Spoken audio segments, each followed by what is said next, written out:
25.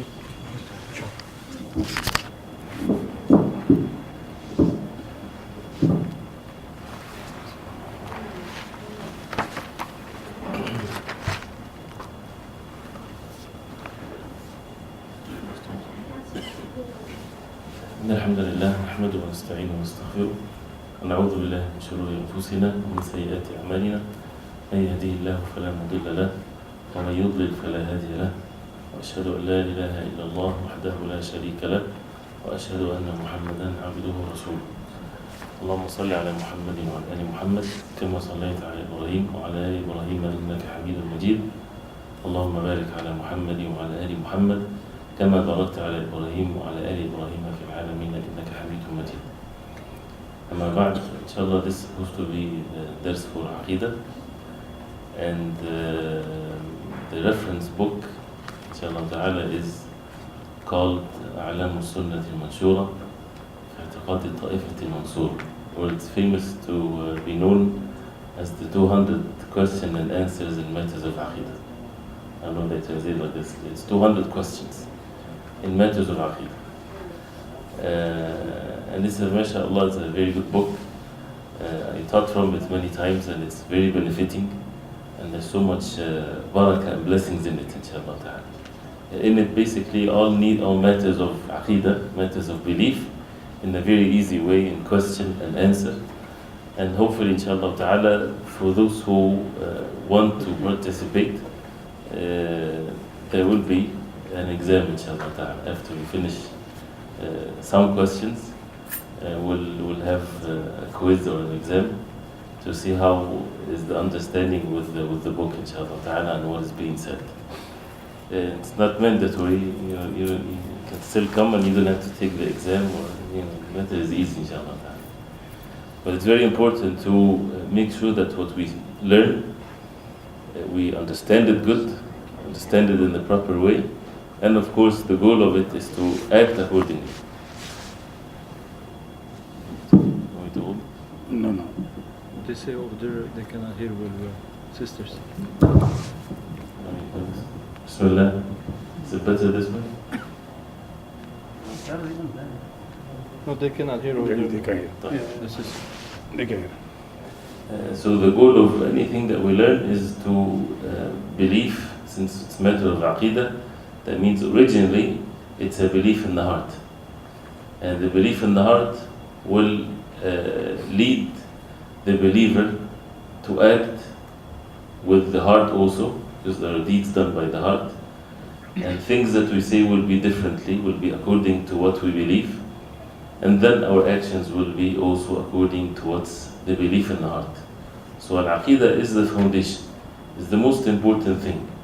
Anything that we do is based on what we believe, based on matters of Aqeedah. And that's why the word Aqeedah in Arabic linguistically comes from Aqada, which means something to be made as a knot, something that not to be loose, something that a person has as a firm thing, that it doesn't increase or decrease, in the sense that once you believe in it, it's there. And once you believe in something, then your actions has to be accordingly. Even the salah that we prayed, why would a person pray? Because he believes that this is the order of Allah subhanahu wa ta'ala. So as a result of this Aqeedah, we prayed. Some people pray at home, some people come to the masjid and pray. Why do those who come to the masjid, they come to the masjid? Because it's a matter of belief, matter of Aqeedah, that this is mandatory. And even the things that are recommended are recommended.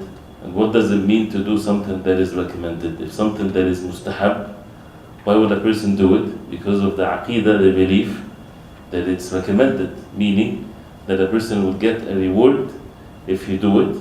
Yes, there is no sin if a person leaves it, but should we just believe that this is mustahab and that's it?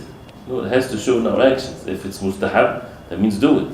That means we do the best we can to do what is mustahab, to do what is recommended. We're not talking about the mandatory things, even the recommended acts. If we believe that it's recommended, that means Allah subhanahu wa ta'ala likes for the person to do it. It's a beloved deed to Allah subhanahu wa ta'ala, and that's why Jibreel alayhi salam came down to the Prophet alayhi salatu wasalam with such an action So those who love Allah subhanahu wa ta'ala, once they believe that this is a recommended act, they would do their best that they would apply this and they would do it. And the benefit of knowing what is recommended or what is mandatory and so on, if a person had to miss it, or there is more than one deed that a person is ordered to do, then the knowledge of knowing what is recommended and what is mandatory is very important. Because it's not permissible to do what is recommended and you would leave what is mandatory as a result of doing what is recommended. And the same thing if a person is having more than one deed to choose what is even more rewardable. All of this is based on matters of Aqeedah. And once the belief is there, and once the knowledge of knowing what is mandatory, what is recommended, what is makruh, to avoid it, what is haram, to avoid it completely, and seeking the pleasure of Allah subhanahu wa ta'ala in avoiding what is haram and doing what Allah subhanahu wa ta'ala ordered us, all of this is matters of belief. So we should not ever belittle the subject of al-Aqeedah, because this is what makes the Muslims speak the way we speak and the way that we act. Also, as we know, which is a fact, and it's something that you probably heard many times, that this ummah of the Prophet ﷺ, as the qadr of Allah subhanahu wa ta'ala, that it's split as the nations before, and the whole human beings are split. And what is the reason for their divisions and splitting and so on? It's all because of matters of belief. So that's why there's either false belief or correct belief. So then the Muslim has to know exactly what things for us to believe, because these matters of belief also was the reason for the split of the ummah of the Prophet ﷺ. And the Prophet ﷺ said that, and he predicted that, not predicted, but this is revelation from Allah subhanahu wa ta'ala, wahy from Allah subhanahu wa ta'ala, that the Prophet ﷺ said, وَسَتَفْتَرِقُ أُمَّتِي عَلَى 73 فِرْقَةٍ, that my ummah will split into 73 sects. كلها في النار إلا واحدة, all of them are in the hellfire except one. And when he was asked والسلام, what is this one, he said ما أنا عليه وأصحابي اليوم, what me and my companions are on today. But before we go further, the 73 sects, all of them in the hellfire, it doesn't mean that they're all in the hellfire forever. They're not kuffar, except one. This is not what it means. It means that they deviated in something that, like a sin, when a person commits a sin and he dies in the state of sin, right? Either Allah subhanahu wa ta'ala would forgive that person, or if that person is punished, but eventually he will enter Jannah. And the same thing when it comes to these different sects. Some of them, they go outside the fold of Islam, and some of them are within the boundaries of Islam, but they are deviated in some things. That means if they die in that state, either they are forgiven because of ignorance, because of whatever reasons, or if punishment happens, then eventually they will enter Jannah because they were still Muslims. And that's why we should never forget the levels of the deen, the three levels of the deen, maratib al-deen, al-Islam, wal-Iman, wal-Ihsan. Al-Islam is the biggest circle, al-Iman is a circle inside, and then al-Ihsan is the smallest one inside the circle of al-Iman, the highest level of the deen, which is the level of al-Ihsan. But the reason I said we should never forget the biggest circle, which is the circle of al-Islam, because if the person is a Muslim, in that comprehensive sense, that means he has a right on you. There's still some level of brotherhood that has to be considered if he's a Muslim, right? And the highest level that he reaches, that means his right becomes more, and so on. All of this is because of the matters of Aqeedah. So that's why this is the most important thing for a Muslim to learn, and especially at times of fitan and tribulations and things like that. The thing that keeps the Muslim steadfast is matters of Aqeedah. The best book of Aqeedah is the Quran, right? And this is what we need to really learn. If we learn the Quran, if we understand the Quran, that's it. We need the Quran as the book of Aqeedah. And of course, we would never ever say the Quran alone, because the Quran would lead you in a very easy way to hold fast to the way of the Prophet ﷺ, because this is what Allah subhanahu wa ta'ala ordered us in the Quran. And the Quran also would lead you to follow the understanding and the belief of the Sahaba radiallahu anhum, because this is what, so everything is in the Quran, and this is why it's the best book of Aqeedah. Aqeedah that affects the heart and the belief is firm, and the actions will be accordingly.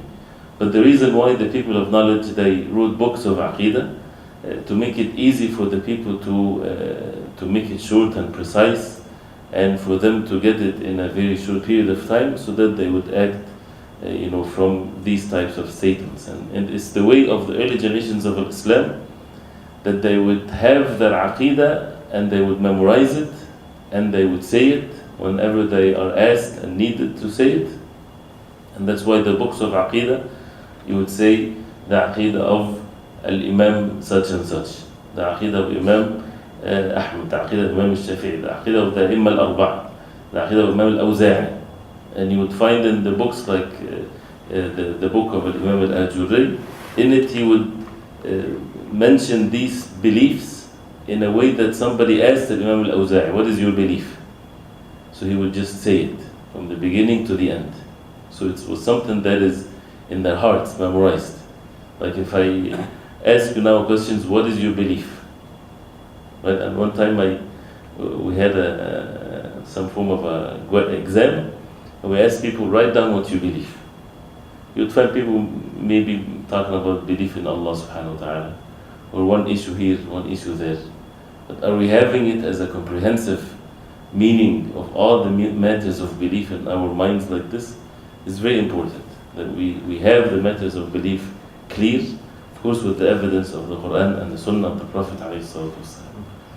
So the matters of Aqeedah is very important. And we look at what did the Ummah split on, whether it's the split on matters of the Quran, matters of the Sunnah of the Prophet ﷺ, split in matters of the Sahaba radiallahu anhu. Sahaba, there's a belief with regarding to the Sahaba, and belief is based on evidence in the Quran and the Sunnah of the Prophet ﷺ. When people leave themselves like this, what do we believe in the Sahaba radiallahu anhum? It's a matter of belief that we need to learn. Matters of Tawheed and Shirk, right? Associating partners with Allah. The issue of the righteous people, or awliya'ullah as-salihin, the righteous people. How do we believe in them? Who are they? And what is our relationship with us towards them? Can we make dua to them? Can we seek blessings from them? What do we do? Right? And this is another thing that splitted the ummah. You'd find people going to graves and doing certain things, and other people are saying that this is evil and it should be avoided. That's splitting the ummah. What is correct in all of this? Either people would follow their emotions, or they follow the truth, the way of the Prophet ﷺ. Of course, the matter in this should be very clear, which is part of the Aqeedah, inshallah ta'ala, that we will talk about. And many issues, right? Names and attributes of Allah subhanahu wa ta'ala, everything. So that's why we need to study the matters of Aqeedah, and then accordingly we would act, inshallah ta'ala. In the book of the 200 questions and answers, I don't have it with me, and it's translated too, so it's a good, inshallah, if somebody wants to purchase it. But the first question that is in the book is, what is the first wajib that the person is ordered to do, or ma huwa awwal wajib, or something of that nature. What is the most mandatory thing in one's life? This question, you would find it in books, and the people of knowledge, they talked about this. And this is also one of the things that the ummah was split as a result of the answer to this question. Some said the first mandatory thing is for a person to think, or to ponder, or to look another, right?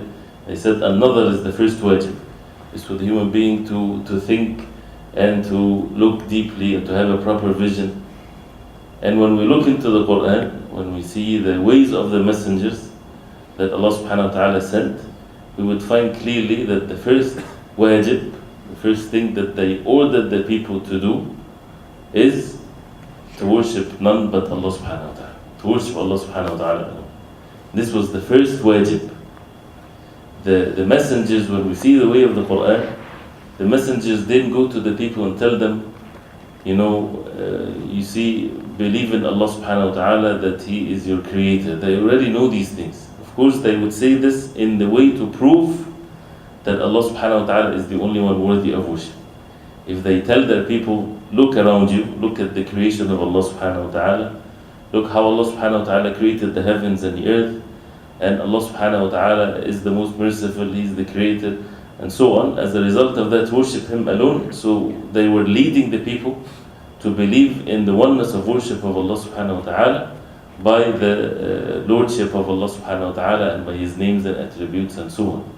So the first wajib is al-ibadah, to believe that Allah subhanahu wa ta'ala is the only one worthy of worship. And then after that he would talk about some of the points in matters of ibadah. So this is the first point. ما هو أول واجب? What is the first obligation? Is to worship Allah subhanahu wa ta'ala alone and not to associate partners with Him. Then he talked about the two pillars of al-ibadah. And inshallah next time we'll have the book inshallah ta'ala and will be more structured inshallah ta'ala. The second point, which is also for us to memorize and to know, what are the two pillars of ibadah? Ibadah has two pillars to it. If there is no pillar existing, there is no ibadah. If one pillar only, it's not enough. Both pillars have to be there. And the two pillars of ibadah are كمال الحب مع كمال الخضوع. Now, كمال means Perfect. Al-Hub is love, perfect love of Allah subhanahu wa ta'ala. And the other pillar, كمال الخضوع والذل لله عز وجل, the perfect submission and humbleness to Allah subhanahu wa ta'ala. These are the two pillars of ibadah. Your ibadah is not valid unless you have these two pillars in it. This is the whole life attitude that a Muslim should have, constantly having the perfect love of Allah subhanahu wa ta'ala in the heart, with the perfect submission and humbleness to the orders of Allah subhanahu wa ta'ala and the way of the Prophet alayhi salatu wasalam. The word kamal, or the perfect love and the perfect submission, it's meant to be this way, because it's nothing but being perfect. Why is that? Because Allah subhanahu wa ta'ala is the only one to be loved a perfect love. And Allah subhanahu wa ta'ala created in each and every one of us this issue of love, this attribute of love. We love many things, right, as human beings. Who is the one that installed this in our hearts? Allah subhanahu wa ta'ala. So if you try to measure the weight and the value of love, if it's feasible to do that, if it was feasible to weigh it physically, from the time of Adam alayhi salam till the day of judgment, how many human beings and how many things that they love, and if you just weigh this amount of love, it's something that is unimaginable. You add to this the things that's also in the animals and anything that Allah subhanahu wa ta'ala created. All of this Allah subhanahu wa ta'ala created in the human beings and the animals and so on. So that's why Allah subhanahu wa ta'ala is the only one that deserves for the believers to love Him the perfect love, because He is the one that created love itself. So He's the one that deserves the perfect love, because anything that you love other than Allah subhanahu wa ta'ala, the love will be not perfect, because you would love your parents so much, but you don't love or you don't like in them some smell, for example, right? Human beings are deficient. That's why Allah subhanahu wa ta'ala created us this way. He subhanahu wa ta'ala, the Most High, was capable of creating us in such a way that we have no faults whatsoever, that we have no deficiencies whatsoever. But this is not how Allah subhanahu wa ta'ala created us. So that we would humble ourselves, so that would lead us to the perfect act of worship and the perfect way of worshipping Allah subhanahu wa ta'ala, that He's the only one that deserves the perfect love from us. So it's perfect love. And if you look into why human beings they do things on this earth, the thing that drives them is love. Whether it's loving wealth, health, security, tranquility, anything. The reason why they go to work is because of the love of whatever. The reason why they get married is love. The reason why they have children is the love of having children, and so on. And the same thing matters of ibadah. Either a person, the driving force will be the love of Allah subhanahu wa ta'ala, or it's not, it becomes a deficient ibadah. So the thing that drives the Muslim to do anything is the love of Allah subhanahu wa ta'ala. The perfect love of Allah subhanahu wa ta'ala, which is the love of the believers to Allah subhanahu wa ta'ala. And of course this is something that is mentioned in the Quran and in the Sunnah of the Prophet sallallahu alaihi wasallam. And Allah subhanahu wa ta'ala said about the believers and the disbelievers. In Surah Al-Baqarah, وَالَّذِينَ آمَنُوا أَشَدُّ حُبًّا لِلَّهِ. That means إذ تبرأ الذين اتبعوا من الذين اتبعوا ورأوا العذاب وتقطعت بهم الأسباب. What's the beginning of the verse? ومن الناس من يتخذ من دون الله أندادا يحبونهم كحب الله والذين آمنوا أشد حبا لله. From the people, those who would take andadan, rivals, besides Allah subhanahu wa ta'ala, they love them the way that they love Allah subhanahu wa ta'ala. وَالَّذِينَ آمَنُوا أَشَدُّ حُبًّا لِلَّهِ. The believers, they أشد mean more severe, more strong in the love of Allah subhanahu wa ta'ala.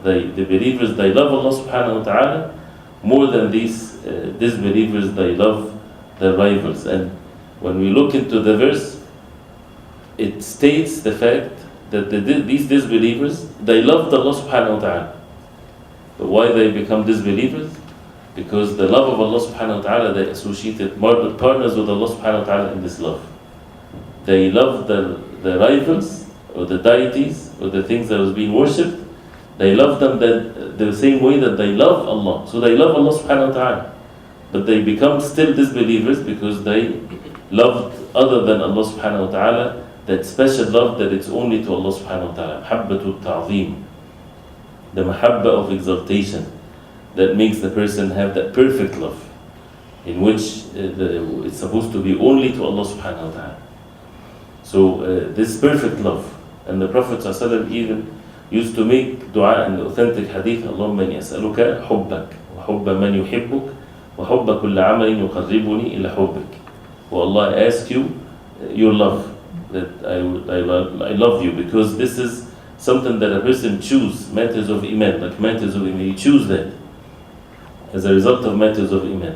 And the love, the Prophet ﷺ would ask Allah subhanahu wa ta'ala to love those who love you, those who love Allah subhanahu wa ta'ala, and to love any and every action that would lead the person to the love of Allah subhanahu wa ta'ala.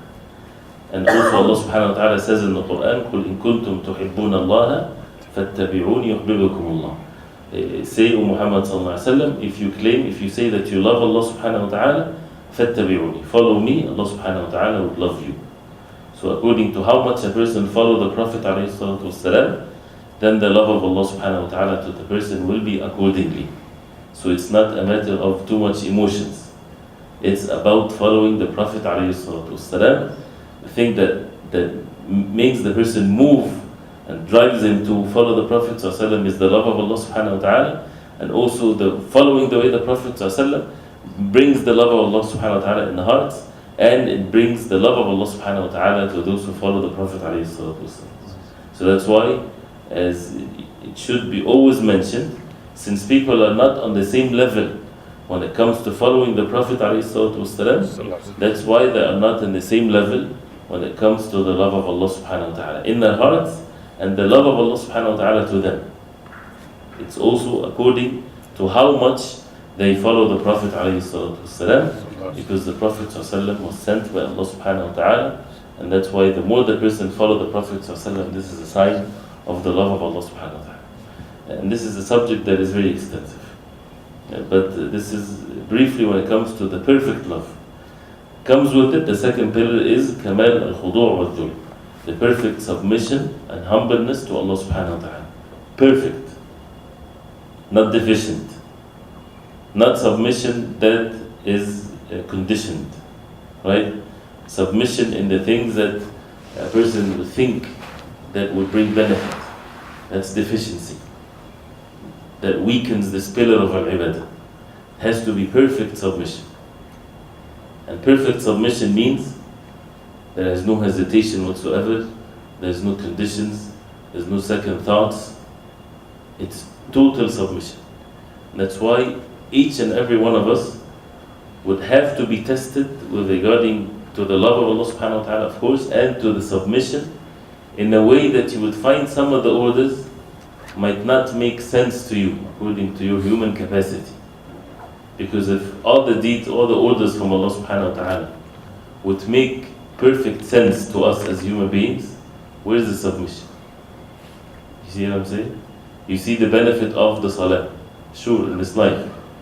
So you would do it because of the benefit that you get. Gives you tranquility, gives you peace.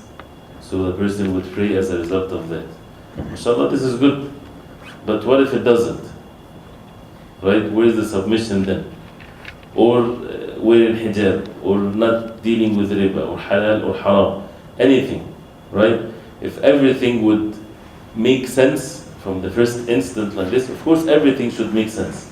Because anything from Allah subhanahu wa ta'ala, whether it's halal or haram, it is in such a way to give the human being the perfect life on the face of earth and the perfect one in the hereafter. So the halal and haram is not just to test us and that's it. No, it's Allah subhanahu wa ta'ala says, وَيُحِلُّ لَكُمُ الطَّيِّبَاتِ وَيُحَرِّمُ عَلَيْكُمُ الْخَبَائِثِ. That the Messenger of Allah would make a-tayyibat halal for you. All things that are pure and good. And He would make haram for you the khaba'ith, the evil things. So if the fitrah, if the instinct or the natural instinct of the human being is clean and pure, it becomes very clear that all the halal is all good things and all the haram are all evil things. But still, we would have to be tested with regarding to the total submission. And that's why in the Quran, in the stories of the messengers of Allah, the messengers and the followers of the messengers were tested with this matter of submission. They would have to face hardship, for example, to see who are truthful and who are not, who are just wanting to benefit from following the messengers, or who are truly submitting themselves to Allah subhanahu wa ta'ala. That's why you would find some of the orders of Allah subhanahu wa ta'ala, before the outcome of the actions of the people comes, to some people doesn't make sense at the moment of the order. Like the stories of the Prophet Nuh alayhi salam, right? Many of the messengers of Allah, they would order the people to do something in which people didn't see the outcome of it, the immediate outcome of it, right? Like building a ship in the desert, like the mother of Musa to put her son in the water, right? If having the fear of Fir'aun, then cast your son into the river. It doesn't make sense to someone to think with his own intellectual abilities. But was the outcome disastrous? Of course not. The outcome was the total opposite. The outcome was that Nuh alayhi salam and his people were saved. But when they were building the ship, nobody saw this. They only needed the wahy from Allah subhanahu wa ta'ala. Only needed the revelation from Allah. And only the believers believe in it. The disbelievers, they didn't see that, so they would ridicule them and make fun of them. But the outcome was very clear. The same thing with Musa alayhi salam. Even if it took years, it doesn't matter. Even if it's not in this life, in the hereafter. Like in Surah Yasin, the pious man, the righteous man, when he called his people to worship none but Allah subhanahu wa ta'ala. When he said, اتبعوا المرسلين, اتبعوا من لا يسألكم أجرا, follow those who do not ask you for any ajr or return or whatever, right? And then when the people killed him, right, he didn't see the outcome of his actions in his life. He said, قال يا ليت قومي يعلمون. He said, I wish my people would know. This he said that after he was killed. That when Allah subhanahu wa ta'ala made him enter Jannah, when he received the glad tidings from Allah subhanahu wa ta'ala, he said that. So this is someone that didn't see the outcome of his actions during his life. He saw it after this life. That's why the believers, when they have the total submission, they don't do that waiting for an outcome in this life. No, they have their hearts attached to the hereafter. They seek the rewards from Allah subhanahu wa ta'ala only in the hereafter, not on the face of earth. And that's why they would totally submit themselves to Allah subhanahu wa ta'ala, and nothing would affect them on the face of earth. Hardship, difficulties, They don't see the outcome of their actions. It doesn't affect them because they already had made their covenant with Allah subhanahu wa ta'ala that they only seek the rewards in the hereafter. But by the mercy of Allah subhanahu wa ta'ala, Allah subhanahu wa ta'ala will give them, these believers, steadfastness on the face of earth, and will give them means and signs of the goodness of their actions to keep them steadfast on the Salat al-Mustaqim. So this is when it comes to the perfect submission. Perfect submission to who? To Allah subhanahu wa ta'ala. And the only way that we know what Allah subhanahu wa ta'ala wants from us is through the final revelation to the Prophet alayhi salatu wasalam, the Quran and the Sunnah of the Prophet alayhi salatu wasalam. And that's why the importance of knowledge comes in this subject. Because you are ordered to submit. You're ordered not to think too much if it's the order from Allah. Somebody would say, but Islam respect, the intellectual abilities of people and people to think. Of course, yes. And we're ordered to think and to find the wisdom behind things. But when it comes, if Allah subhanahu wa ta'ala ordered us something, we have nothing but to submit ourselves. It's good to think about the wisdom behind it, mashallah, this is good, but it has nothing to do with our submission. That's why, and probably if you heard this from me many times, be patient inshallah ta'ala, that many people, they fall into this trap when they are being asked why women wear hijab in Islam. For example, they would say to protect the honor and dignity of the woman, and that woman is to be looked at as to her intellectual abilities, not as a physical thing, and so on. This is not why the Muslim women wear hijab. The Muslim women wear hijab, why? Because Allah subhanahu wa ta'ala ordered her, that's it. A person would say, but the non-Muslims, they don't understand that. But your answer has to be like this first. Then you talk about the wisdom behind it, no problem. But why? Why you pray 5 times a day? Because it gives you peace? Because Allah subhanahu wa ta'ala ordered us. And then we will talk about the wisdom behind it. Right? But first, this is the reason why. So that's why if we do this, then we won't wait for any form of an immediate reward. Person thinking that once he become a good Muslim, that means everything's supposed to be so easy for him on the face of earth. And he would just, enjoy his life so much. MashaAllah, this is something that Allah subhanahu wa ta'ala promised. But not according to what our means are, of what is tranquility and what is goodness. It's something else other than the means that the human beings know. It's something that is from Allah subhanahu wa ta'ala. So physically you can see someone from far away, you would see what kind of joy that is. If somebody even look at the life of the Prophet ﷺ, according to someone that is attached to this world, what kind of joy there is.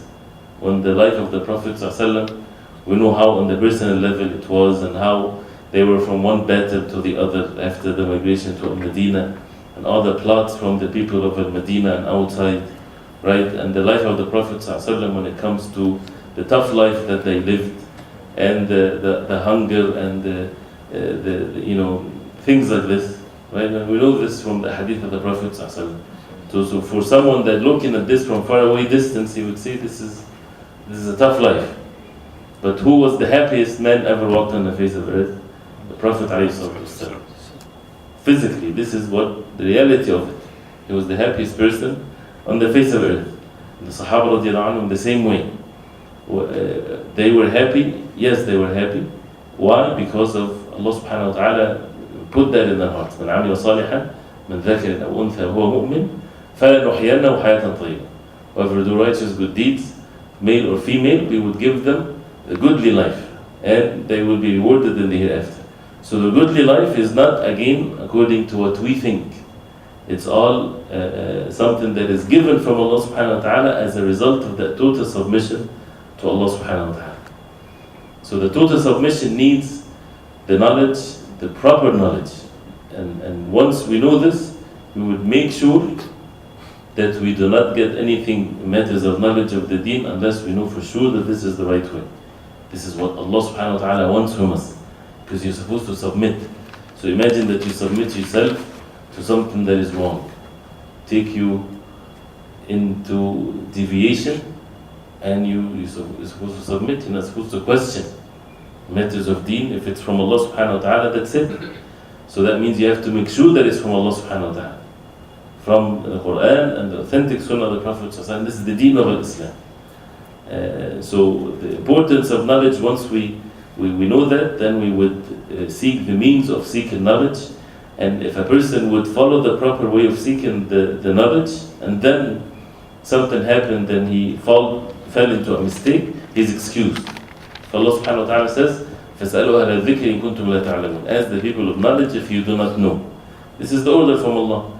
So we ask the people of knowledge if we do not know, and once we do this, and even if the answer was not the right answer, but we did what we're supposed to be doing, and even if we do what is wrong based on this, still Allah subhanahu wa ta'ala would forgive the person, but we have to make sure that we ask the people of knowledge.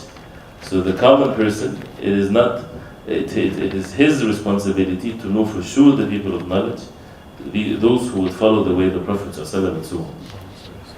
So these are the two pillars of al-ibad, kamal al-hub and kamal al-khudu' wal-dhul to Allah subhanahu wa ta'ala. Perfect love with perfect submission and humbleness to Allah subhanahu wa ta'ala. Some people, they worship Allah subhanahu wa ta'ala, or they claim that they worship Allah subhanahu wa ta'ala with the perfect love only. It doesn't work, as we said. And that's why you would find them maybe committing sins. And they would say, I love Allah subhanahu wa ta'ala.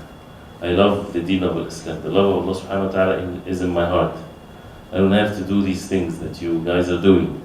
Then we know for sure that this is false belief. Why? Because if they love Allah subhanahu wa ta'ala, they would follow the Prophet alayhi salatu wasalam. They would have the total submission to Allah subhanahu wa ta'ala. And the ibadah with the submission also only, it's not enough, it's deficient. And it's not a good thing, because if they don't have the love of Allah subhanahu wa ta'ala in their hearts, it does not bring any goodness to them. So both have to be there. The perfect love of Allah subhanahu wa ta'ala with the perfect submission to the Prophet alayhi salatu wasalam. One last thing, which I said it this morning to the students, is we would write down the definition of La ilaha illallah, or the first part of the Shahada, or both Shahada. And I'm not sure if we did that before here or not, but we will end up with this inshallah ta'ala, to memorize it and to teach it to our children, and to make sure that we understand it very well, because this is part of our belief. When we say Ashhadu an la ilaha illallah, Ashhadu anna Muhammadan Rasulullah. Anybody knows those in the books of Aqeedah is written like this. The meaning of La ilaha illallah, ay la ma'buda bihaqqin illallah, wa ghayru Allahi mu'bida fabibatil, ذلك بأن الله هو الحق وأن ما يدعون من دونه هو الباطل وأن الله العلي الكبير. Which means there is no one worthy of worship except Allah. There is no one worthy of worship except Allah. And anything that is being worshipped besides Allah subhanahu wa ta'ala is falsehood. This addition has to be there. And then the verse from Allah subhanahu wa ta'ala, verse number 62 in Surah Al-Hajj. Verse 62, Surah Al-Hajj. Surah number 22, verse 62. ذلك بأن الله هو الحق. It's because Allah subhanahu wa ta'ala is the haqq, is the truth. وأن ما يدعون من دونه هو الباطل. And what they call besides Allah subhanahu wa ta'ala is batil, is falsehood. وأن الله العلي الكبير. And then Allah subhanahu wa ta'ala is the most high, the greatest subhanahu wa ta'ala. So it was enough for one's understanding to think ذلك بأن الله هو الحق. Allah subhanahu wa ta'ala is the truth. But see, the addition is, and what they call besides Allah subhanahu wa ta'ala is falsehood. You have to have both. That's what La ilaha illallah negates. Anything and everything that is being worshipped besides Allah subhanahu wa ta'ala. You have to disbelieve in all of this, and you have to believe that Allah subhanahu wa ta'ala is the only one worthy of worship. And the word ilah in Arabic derives from the two pillars that we mentioned. The one to be worshipped. Ilah means the one to be worshipped with perfect love and perfect submission. And that's why the La ilaha illallah means no one is worthy of worship The Arabs, they understood it very well when the Prophet ﷺ was sent. They didn't understand it as the creator of the heavens and the earth. He's the only creator of the heavens and the earth. They already believe in this. They didn't fight the Prophet ﷺ when they believe already that Allah subhanahu wa ta'ala is the creator of the heavens and the earth. But when they understood it clearly, that means the Prophet ﷺ is ordering them to love Allah subhanahu wa ta'ala, the perfect love. That means all these idols, when they love it in the wrong way, the love of exaltation and the love of make them worship them and make dua to them and so on, that means all of these idols will be destroyed, and the total submission to Allah subhanahu wa ta'ala, they fought the Prophet because they understood it just by saying La ilaha illallah. So Ilah is the one to be worshipped with perfect love and perfect submission. And anything that is worshipped besides Allah subhanahu wa ta'ala is falsehood, and that's what the ayah says. And that's the oneness of worship.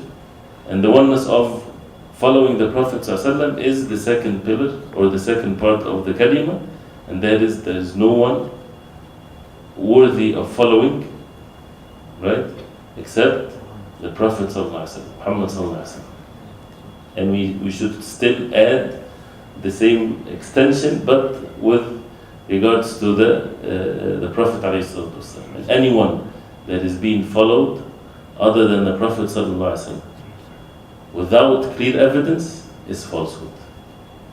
Because he ﷺ is the one to be followed without a condition, because he is the one that is being sent by Allah subhanahu wa ta'ala. Other than the Prophet ﷺ, us following them is conditioned by the Prophet ﷺ, because they're supposed to be telling us or referring us to the Prophet ﷺ. So, Ashhadu anna Muhammadan Rasulullah, bear witness that Prophet Muhammad ﷺ is the final messenger of Allah. That means he's the only one worthy of following, no conditions whatsoever. And anyone other than the Prophet ﷺ, if followed without an evidence, he is being followed in matters of falsehood. And the verses of the Quran are many with this. So it's oneness of worship and oneness of following. And again, this is something that has to be the belief in the heart, that never changes whatsoever. And even if a person trying to apply this and he makes a mistake, but he's truthful with Allah subhanahu wa ta'ala in this belief, Allah subhanahu wa ta'ala is the most forgiver. But we have to have that truthfulness in ourselves, that Allah subhanahu wa ta'ala is the only one that we worship, and the Prophet ﷺ is the only one that we follow. So this is what we supposed to, again, make the religion so easy. So everything will be referred back to the first pillar of Islam. And one of the beautiful things in the deen of Islam is that you have principles, you have foundations, you have matters of belief. You can very easily refer everything back to these foundations. Once you can't go back and refer it back, that means something wrong. Either what you're learning is wrong, or you're not having the proper understanding. You cannot say the only one worthy of worship is Allah subhanahu wa ta'ala, and then you are told to go make a sujood to some grave, for example. It doesn't make sense. That means La ilaha illallah, you're not saying it right, or you didn't understand it properly. Right? There cannot be contradiction. So if Allah subhanahu wa ta'ala ordered us to fear Him alone, and then you would fear other than Allah subhanahu wa ta'ala, it doesn't make sense. Meaning in the matters of shirk, like those who would fear those who are in the grave, so that's why they have to go to them and give something to them. Otherwise they might revenge from them. Right? This negates what you said about La ilaha illallah. And the same thing when it comes to following the Prophet ﷺ. If we say that, and then we follow other than the Prophet ﷺ, and the matter becomes clear to us, has to be clear of course, that this is not the way the Prophet ﷺ, and we still do it, that means there is some problem here in our understanding or our belief when we say the only one that we follow is the Prophet ﷺ. So the matter is supposed to be very clear. And again, doesn't mean that things of the religion becomes fawda or chaos like this, anybody follow whatever they want, thinking that this is the way of the Prophet ﷺ? Of course not. Through the people of knowledge, of course. Because they're the inheritors of the Prophet ﷺ. So following the people of knowledge with this attitude, that to the best of our knowledge and ability, this is the way of the Prophet ﷺ, because they showed us the way of the Prophet ﷺ. As mentioned many times before, the person of knowledge is the one that will clear the way for you to follow the Prophet ﷺ, not the one that would stand like a big stone between you and the Prophet ﷺ, tell you follow me, have big gatherings and followers, and he has his own way. And people, when they worship Allah and they do good deeds, they don't think of the Prophet ﷺ, they think of this person of knowledge. No, the person of knowledge is the one that would say, Allah subhanahu wa ta'ala said, the Prophet ﷺ said, the Prophet ﷺ ordered us to do this, and he's a person of knowledge. So the people would follow the Prophet ﷺ. And the person of knowledge is someone that would lead them to follow the way of the Prophet ﷺ in all of their affairs. And that's how people would, that means they did their best by having this oneness of following of the Prophet ﷺ. And so this is something that we have again to refer everything back to the first pillar of Islam. Ashhadu an la ilaha illallah, ashhadu anna Muhammadan Rasulullah. That's how things would fall in place and make sense, and we would see the beauty of following the Sunnah of the Prophet ﷺ, again according to the people of knowledge, by following the way of the Prophet ﷺ. Any questions? قال العلماء الشاهد بالشيء تنبغي عليه العلم به فهل تقبل شهادة من لا يعرف معنى الشهادة؟ Brother is saying something very important when it comes to the shahada. And the shahada is to be even done with something like the sun. You have to have the knowledge of what you bear witness for. If you come in the court and you're a witness, you have to have seen what you're witnessing for. And they say do not make witnesses of anything unless it's like the sun to you. You have no doubt that this is the sun. So you say, I saw the sun. If it's not like the sun, do not witness. Someone saw someone running outside of a building, right? And he's not really sure who's that person. But he is almost sure that it's so and so. Almost sure. Can he go to the court in front of the judge and say it is so and so? It's not permissible. He has to have seen him like he would see the sun. No doubt whatsoever. He can explain, I saw someone that this height, he knew for sure that this is the height. His hair is black, he knew that for sure, because he saw that with his own eyes. But he cannot make assumptions, right? Or it's most probably this or this. This is a matter of shahada. So a person has to have the knowledge of it.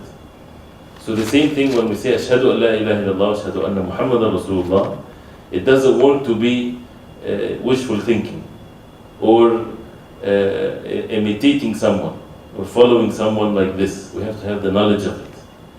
Because you say, I bear witness. You saw that with your own eyes, without no doubt whatsoever. That's why we have to believe in it in such a way, and we have to have the knowledge of it. That's why one of the conditions of La ilaha illallah is al-ilm, the knowledge. If you get someone that doesn't understand the Arabic language, and he's a non-Muslim, and you tell him, say La ilaha illallah Muhammadan Rasulullah, and he says that and he doesn't understand what he's saying, is he a Muslim? He's not a Muslim. He has to understand what he's saying. So understanding what we're saying and knowing the matters of Aqeedah, that's why the knowledge of it is mandatory. We're not talking about a gathering that people are being asked to come in the rules of Aqeedah as a matter of luxury. MashaAllah, increasing our knowledge is good. I get to know something, like as if we're reading something in physics or chemistry. This is a mandatory knowledge of every Muslim. Mandatory knowledge and responsibility on every parent to teach their children, matters of belief. This is what everything else will be built according on top of these matters of belief. So, Jazakumullah khairan for the clarification. This is something that we have to have the knowledge of this. And matters of Aqeedah cannot be taken from opinions. It has to be based on evidence. The Quran and the Sunnah of the Prophet ﷺ. And this is how they used to believe, at the time of the Prophet ﷺ, the time of the early generations of Islam. Not something of, you would, if you read books of Aqeedah, sometimes you would find people get into philosophy and they start making matters of Aqeedah based on some thinking, right? And things that they imported from some other ways of life, right? Like the very simple thing that maybe people didn't get exposed to it, like the Quran, for example. Like Imam Ahmad, when he was tested with this, Quran is the Kalamullah Azza wa Jalla. Allah subhanahu wa ta'ala spoke the Quran. This is how simple the matter is. But they get into philosophy. And that led them to believing false belief. And he was tested and tried as a result of that. So the matters of belief is so easy and simple. And you would find the most sophisticated person.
One last point is, matters of Aqeedah, you would find the most sophisticated person and the very simple person, they're all equal in understanding it.